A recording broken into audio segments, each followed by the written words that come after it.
Hello guys. आज हम इस वीडियो में टीचिंग एप्टीट्यूड के टॉप 20 एमसीक्यूज डिस्कस करेंगे। ये 20 के 20 एमसीक्यूज टीचिंग मेथोडोलॉजी से रिलेटेड रहेंगे। फर्स्ट है, which of the following methods has a primary aim to give first hand experience to students.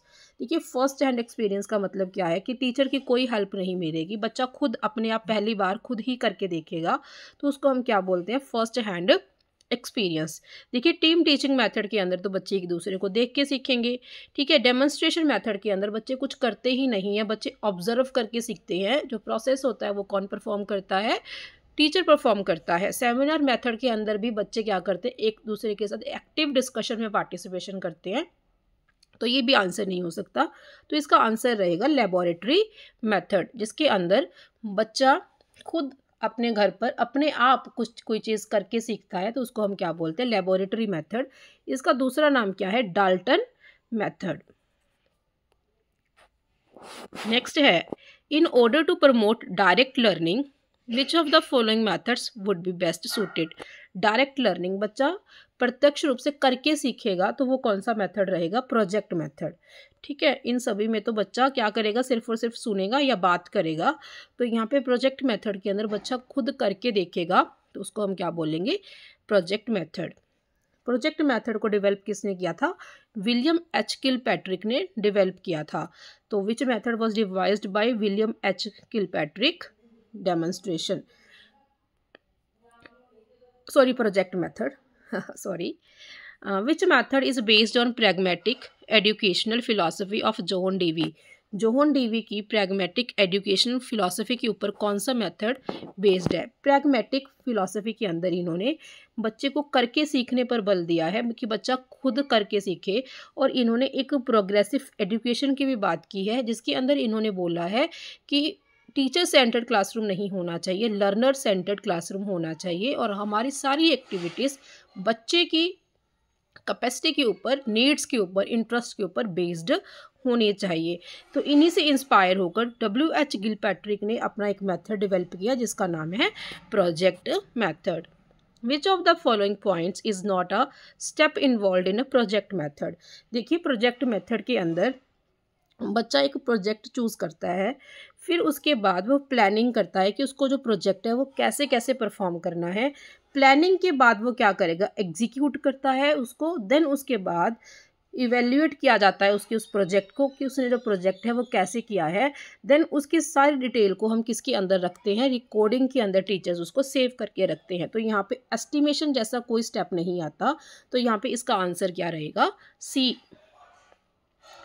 Project method की कैसी विशेषता है, देखिए, सबसे पहले तो ये एक पर्पसफुल होता है। ये जो प्रोजेक्ट मेथड होता है, इसका जो मेन एजेंडा रहता है वो यही रहता है कि बच्चा कुछ ना कुछ सीखे। ठीक है, it is always goal oriented, तो यहाँ पे फर्स्ट तो सही है।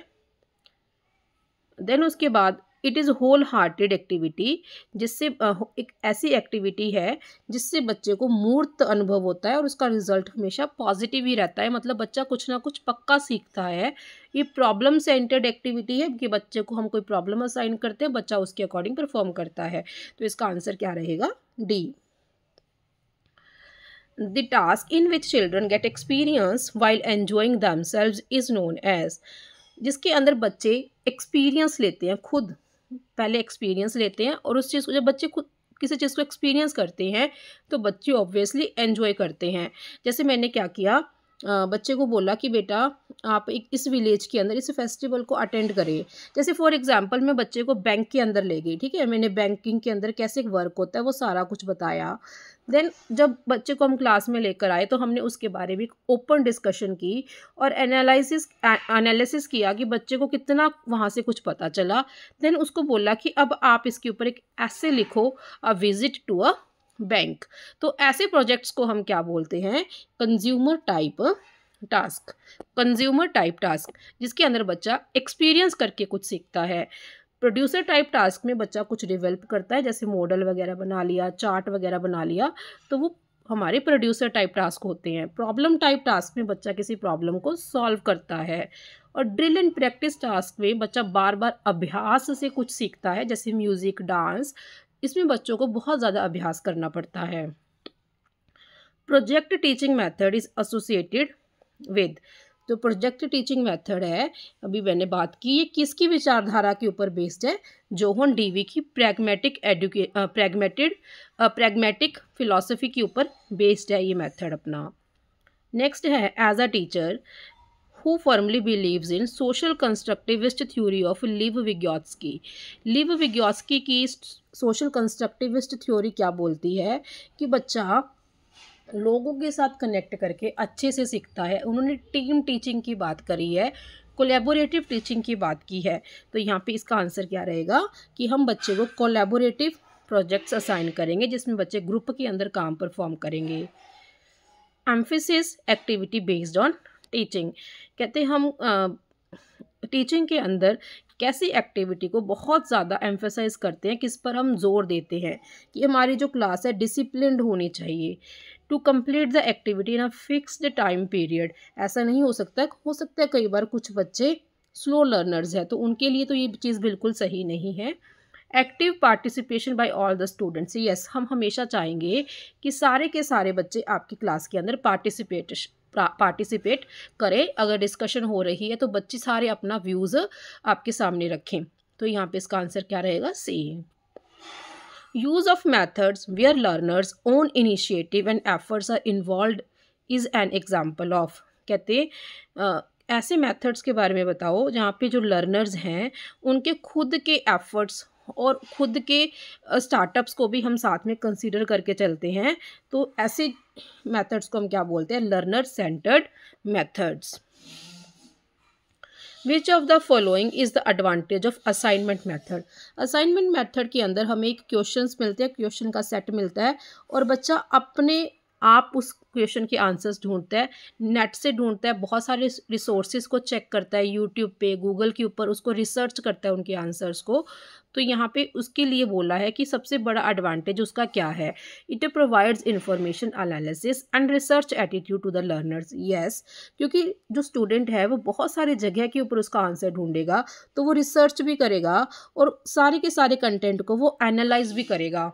ठीक है, अब बहुत सारे लोगों का वो कंटेंट देखेगा तो उसको बहुत सारे लोगों का एक्सपीरियंस भी मिलेगा कि उन्होंने इस प्रोजेक्ट को, इस क्वेश्चन को कैसे सॉल्व किया और उनका क्या एक्सपीरियंस रहा।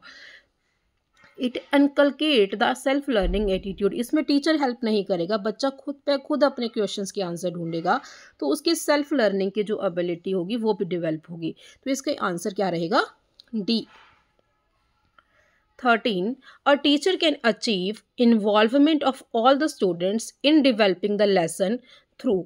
अब उसको सारे के सारे बच्चों को इन्वॉल्व करना है क्लास के अंदर, तो वो कौन सा मेथड यूज़ करेगा? Discussion method. ठीक है, यहाँ पे सारे के सारे बच्चे एक्टिवली पार्टिसिपेट करेंगे। Discussion in the class will be more effective if the topic of discussion is. ठीक है, अब डिस्कशन कैसे एक्टिव रहेगी? जब आप बच्चे को एडवांस के अंदर ही बता देंगे कि मैं कल आपको महात्मा गांधी के बारे में डिस्कस करूंगा, तो बच्चे कुछ ना कुछ उस महात्मा गांधी के बारे में नेट से या अपनी नोटबुक से देख कर आएंगे, तो वो आपके साथ उस कॉन्वर्सेशन के अंदर अच्छे से पार्टिसिपेट करेंगे। तो इसका आंसर क्या रहेगा? D.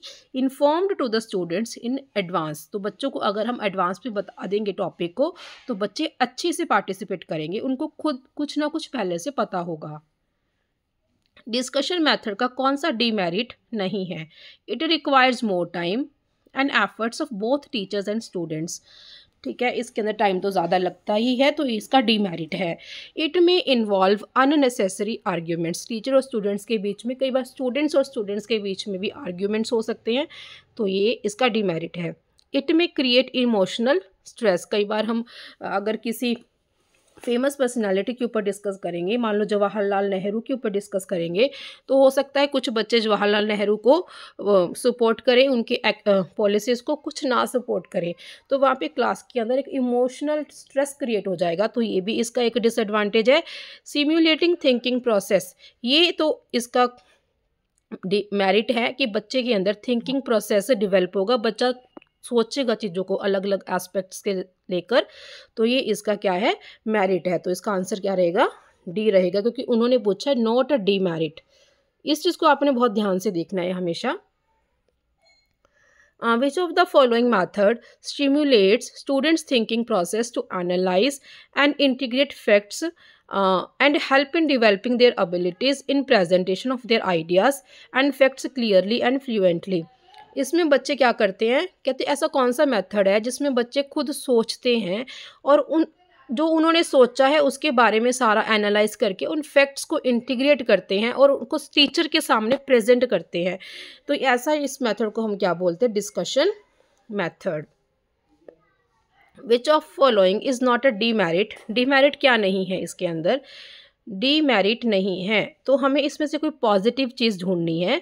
It is suitable for all the topics, नहीं, इस सभी के लिए, it is suitable for all the topics, analysis and integration of facts, ideas and concepts, stimulating thinking process, not a demerit। तो ये तो एक मेरिट है इसका, तो इसका आंसर क्या रहेगा, बी रहेगा। In which form of discussion a teacher acts as the chairman. देखिए चेयरमैन का मतलब क्या रहेगा कि वो सिर्फ और सिर्फ देखेगा, ऑब्जर्व करेगा और उनको मार्क्स असाइन करेगा। तो एक फॉर्मल ग्रुप डिस्कशन के अंदर ऐसा होगा।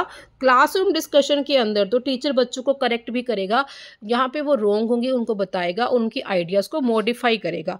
तो यहाँ पे इसका आंसर क्या रहेगा, फॉर्मल ग्रुप डिस्कशन। जैसे क्लास के अंदर, जैसे स्कूल के अंदर कोई कॉम्पिटिशन हो, वहाँ पे टीचर बच्चों को करेक्ट नहीं करेगा, वहाँ पे सिर्फ और सिर्फ चेयरमैन की तरह बच्चे के थॉट्स को ऑब्जर्व करेगा और उनको पॉइंट्स देगा।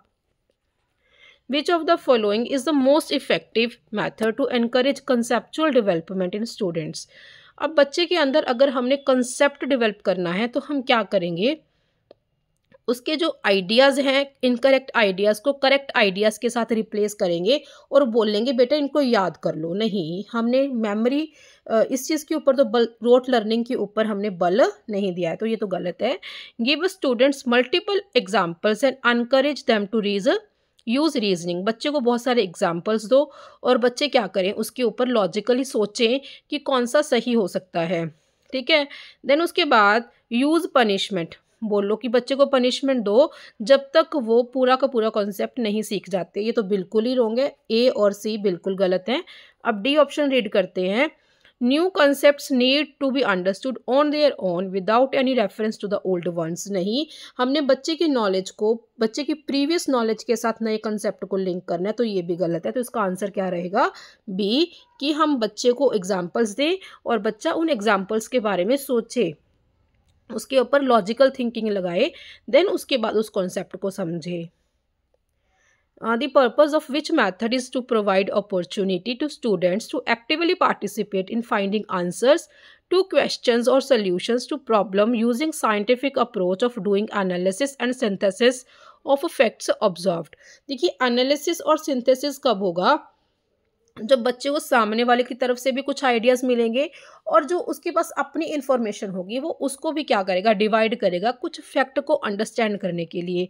और बच्चा क्या करेगा, एक्टिवली स्टूडेंट्स है इसके अंदर, सारे के सारे स्टूडेंट्स एक्टिवली पार्टिसिपेट कर रहे हैं और एक दूसरे को उनके क्वेश्चन और आंसर्स का जवाब दे रहे हैं।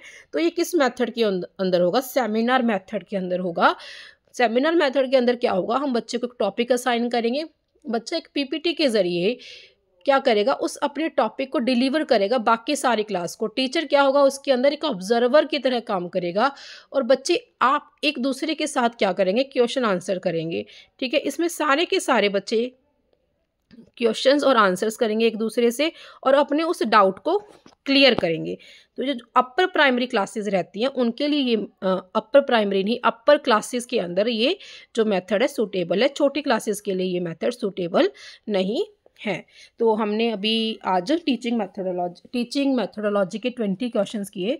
नेक्स्ट क्लास में भी हम टीचिंग मेथोडोलॉजी के नेक्स्ट 20 क्वेश्चंस को डिस्कस करेंगे। अगर आपको वीडियो पसंद आई तो वीडियो को लाइक कीजिए, शेयर कीजिए और चैनल को सब्सक्राइब कीजिए। Thank you.